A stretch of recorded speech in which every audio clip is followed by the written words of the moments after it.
In this video,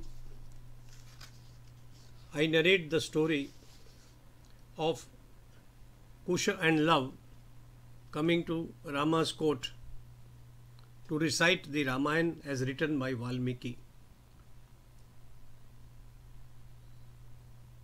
Rama had decided to perform the Ashwamedh Yagya on the advice and suggestions of his gurus and ministers. Under the protection of Lakshmana, a black horse was sent to the territories, not directly under Rama's control, in order to establish Ayodhya's suzerainty. In the meanwhile, kings from several other territories descended on Ayodhya to pledge their loyalty to Rama. They were ceremoniously welcomed by Bharat and Shatrughna and were put up in luxurious tents. In due course, Lakshmana returned with the Ashwamedh horse unchallenged. Muni Valmiki too arrived with his pupils to participate in the great Yagya.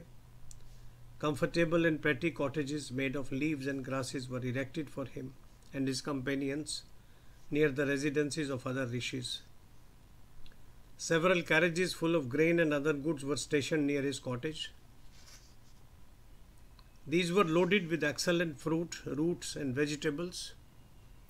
Rama himself worshipped the Maharishi on his arrival, and so did the other assembled sages. Valmiki sent for his two healthy pupils, Kusha and Love, and asked them to joyously, with concentration, recite the Ramayana Kavya while wandering from place to place for the benefit of the assembled kings, sadhus and the public. He said, recite the Kavya at the sacred land occupied by the rishis and the Brahmins. Sing it at the main roads and near the palaces where the kings have been lodged.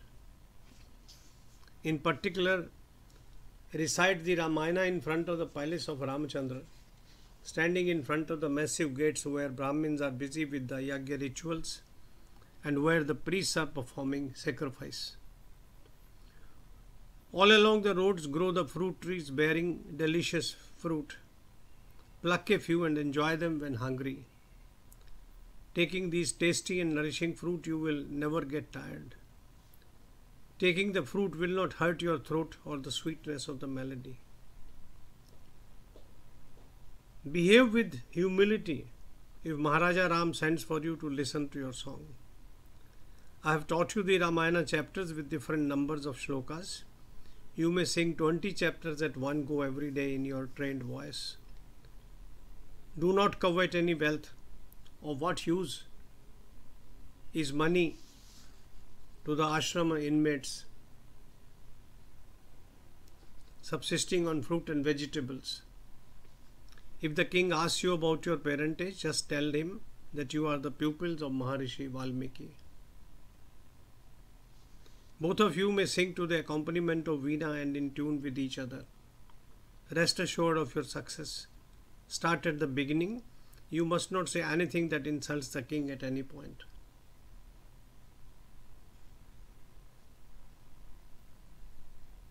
According to Dharma, a king is like a father to all his praja. You should start tomorrow morning wholeheartedly and joyously. Kusha and Love nodded in affirmation and spent the night in anticipation of seeing the king next morning. It was a court full of wise men and saints, including Vedic scholars and grammarians. Several neighboring kings were present along with people in large numbers. Musicologists present at the court appreciated the content and delivery of the Ramayana. The two pupils of Maharishi Valmiki sang a song and narrated a unique story. Their melody flowed non-stop, and the subject matter entranced the listeners, who eagerly awaited for the recital next day. The munis and kings gathered in the court experienced a current of joy as they looked at the two young tapasvis. Repeatedly they looked at their faces and noticed a resemblance with Rama. Exchanging notes, they said, "These boys resemble the king. They are like his reflection. If not for the long hair and clothes made of bark, it would be difficult to distinguish between them and Sri Ram." Having heard the recitation of the first 20 chapters, Rama asked Bharat to reward the young singers with 18,000 gold coins.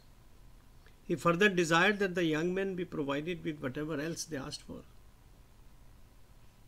Kusha and Love, however, declined Bharata's gift and the gold coins. The young singer said, "We are the denizens of a forest. We survive on wild fruit, root and vegetables. Carrying gold and silver into the forest is of no use to us." Their reply surprised Ram and everyone present in the court.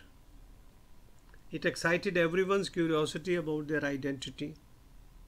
Rama was keen to know about the author of the cantos that the boys had been singing. He said, "How many shlokas does this epic consist of? Where does the poet, its great author, reside? Where is he at present?"